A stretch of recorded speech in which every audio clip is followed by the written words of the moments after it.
I want to address that one, maybe not exactly in the way that it is phrased on that picture quote, but just still to emphasize on the main notion that is taught in Buddhism, and one of the most famous quote, which is that everything starts in the mind and everything is man-made. And in that quote, indeed they talk about energy, of course, as everything is energy, but in that case also, of course, it refers to the energy that you feel inside as a positive push to keep going, to move forward. So it's basically referring to the positive aspect of that. But the point is that, again, it's actually still all in the mind at first. And that goes the same with that notion of motivation for something. And it's just to also still try to make people understand that rather than very rational, tangible things in life, it is still that very subtle thing or way that matters the most. In the sense that, again, it's energy. And it is something that usually actually controls you and thus your reactions, emotions. And that's why the whole point with meditation and Buddhist practice is to become in charge of that mind, so you can keep the mind more on that positive aspect of energy. And that's why, despite what it looks like, again, that some high-level monks, or even you could see the old ones, are not doing much, they're actually very, very active, exactly because they have that energy push from the proper Dhamma practice. And that's what goes also with the, as we call it, the Dharma. And in my own experience, it is exactly like that too. When I keep talking or teaching about the Dharma to people who are genuinely interested and are eager to learn more or practice more objectively, the more I speak about the Dharma, I physically feel that energy that you could call again back to the, when you practice meditation also, the Kundalini energy rising up. So in that sense, I can speak hours and hours about the Dharma and go on nighttime, as one abbot in Myanmar is very known. The one abbot that I follow, Ashin Otamasara, who the same is known to stay awake most of the time, and his teachings or his dedication to the people and the questions usually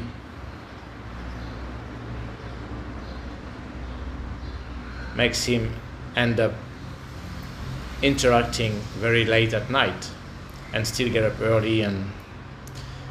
But that's the way it works with the Dhamma. I mean, if you're a real Buddhist and a real Dhamma person, you are very aware of that, and it works really well. But that is the way to explain to lay people who have a regular lifestyle. And for children, it's the same. So in one way, psychology, the wrong psychology, modern psychology, or pedopsychiatry, have tried to set up systems to motivate children at school or motivate them for this or that, and the typical North American culture, unfortunately, the whole team build up and everything is all about that fake motivation, like we all have fun, we are all a team and all this, but it's so made up in a way of forcing people or trying to trick people's mind. And again, it goes with actually the part of that goes with what we call the Sikh society, like from Krishnamurti quote. So that's why we see now some results actually, and it doesn't work so well. This kind of phase has faded off or faded away. And it makes sense because it worked for a while, it worked for a couple of generations, but it's not the proper way, the real natural way again. It goes against nature, that's the point, the very American way. It's very superficial and artificial and try to pretend. While what this quote refers to again is what gives you the real natural motivation. And then when you have that real natural motivation, you align the proper energy field or frequency, right? Of course, like Einstein quotes, if you align the proper frequency within yourself with the frequency of the reality that you wish that will happen, you will be able to create that reality. But it's just that simple kind of a way to explain it about motivation and energy. And it's not exactly about what you do, but it's again a predisposition. You have to predispose yourself to be in the right mode with the right mindset, which is a positive energy like that. And as it is known, then even sometimes some things that you're not very keen to practice or learn, but if you're in the right mood, in that sense, with the right energy, positive energy mindset, if you're happy, excited, then actually you will be able to accept that and to learn those things. When you go with that negative mindset, negative approach, or you are feeling down, not in the right mood, right? Then you really don't want to learn anything and nothing is going to go through. You're going to feel very lazy, very tired. And sometimes even with things that you like. But again, it's all about that mindset and energy.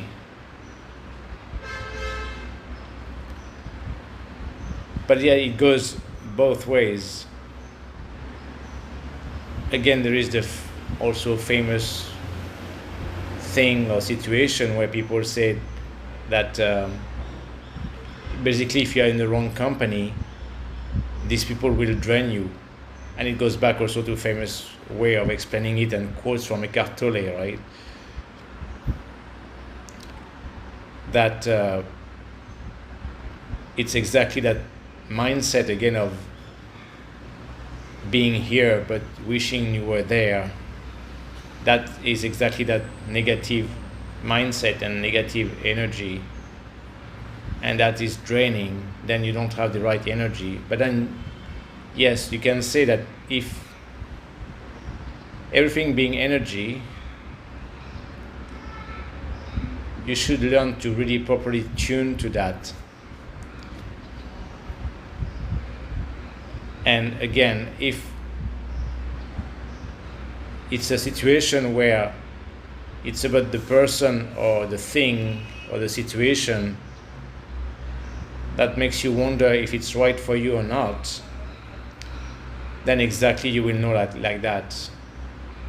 Because naturally, without effort, if you feel uplifted energy-wise, then of course it's a good sign. But if you can say that you would feel like a bit drained or bored with what's happening and basically wishing you were somewhere else and not with that person or in that situation or whatever, then of course it's enough of a sign. So there are two aspects: that more regular level like that, as still a receiver energy wise, and then being attuned properly to that within yourself. It will tell you really exactly. But most people, and because the society the way it is, and it wants to have good, dumbed down, obedient slaves who go back to work every day exactly as the main general brainwashing that doesn't allow you to be in tune with this. Again, it goes back to what I explained before, why the whole system is built in a way that you don't have time or ability to go within and to be self-aware like that, so that you can keep on being a good modern slave to a crazy system and a crazy society. Very insane way of living. The only way it works is because it doesn't allow you to really go within yourself and be used to the bad energy, negative energy being like the norm, and just accept it and surrender to that. But ultimately, if you learn to take the time, practice meditation, to be more and more attuned to the energy within you and different energy fields and frequencies, then you will know at once. It's basically also like what some people would call like a red flags or green flags to whatever situation or person you are dealing with.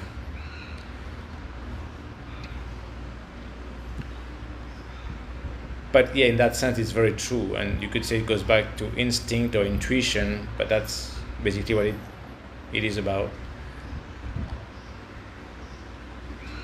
But yes, basically, the right things will give you energy, and that's why if you are practicing something that should make you, for example, really tired psychologically or physically, but you suddenly feel that you are really enjoying something, it's bringing you really joy, the joy energy field, right? Then it actually overcomes that notion of fatigue or psychological fatigue or physical fatigue. So that's a sign, and everything is energy. But then if you practice meditation on the higher level, and the people who are really high in Dhamma like that, the point is that they cultivate that so that they can use it at any level, in any situation. Then they took charge of that mind, instead of being just a receiver and basically a victim energy-wise to the situation you are dealing with. Then they take control and they apply that in any situation, with anyone, in every way. I think that Dalai Lama is a good example like that too, because it really is one of those examples that will still keep the positive mind, and like there's no enemy and nobody can drain him, and he can put up with anything, anybody, or any situation, and still remain positive and see the positive and bring his own positive energy there. And that's exactly the point with being about Dhamma, really, at the end. So it's not about however the situation or whoever is going to affect your energy or drain you or bring the negative energy field or vibe, as some people like to say, in you. But it's you being at that level that you have find all these good positive side of life, and you master it, so you can bring it in any situation, and also towards then other people, other situation, the ones that should bring you down. Then you can bring that positive, a good energy, vibration, frequency, you radiate it, basically. Of course, that's the point, and that's what many people explain when they meet some people like that. I mean, you can see people feel attracted and they want to stick around, most of them. some actually unconsciously the ego feels offended by that or jealous, but that's another thing.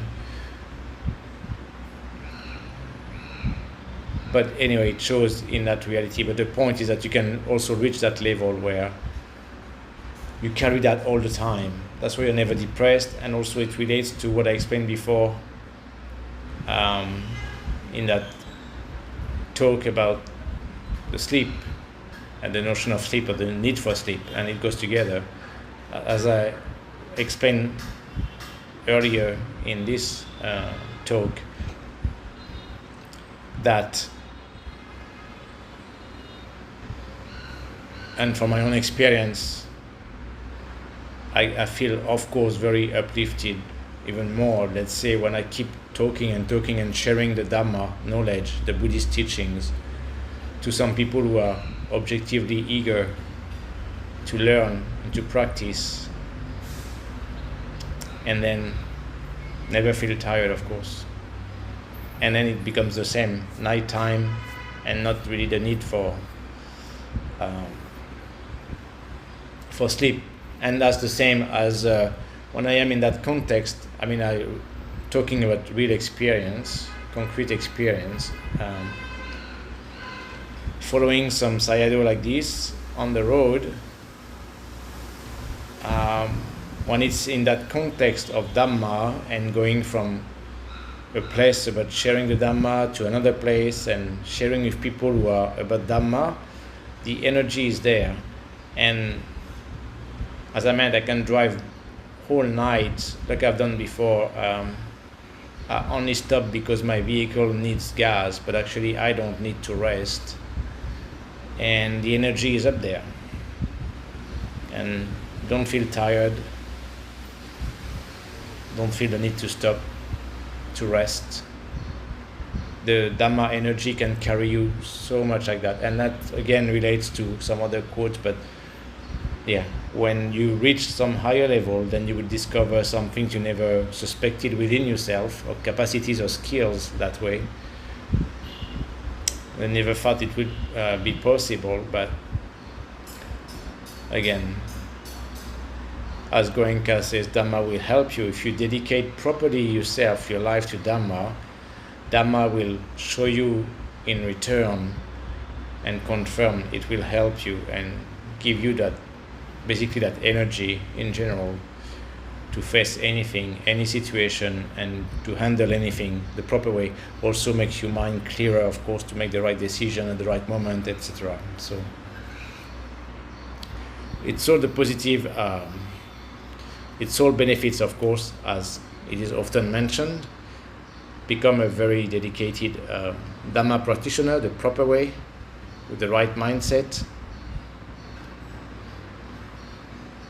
and then you will see what comes back in a good way, and what it is to have constantly a very nice present energy level that keeps you going without really feeling tired or drained physically or mentally.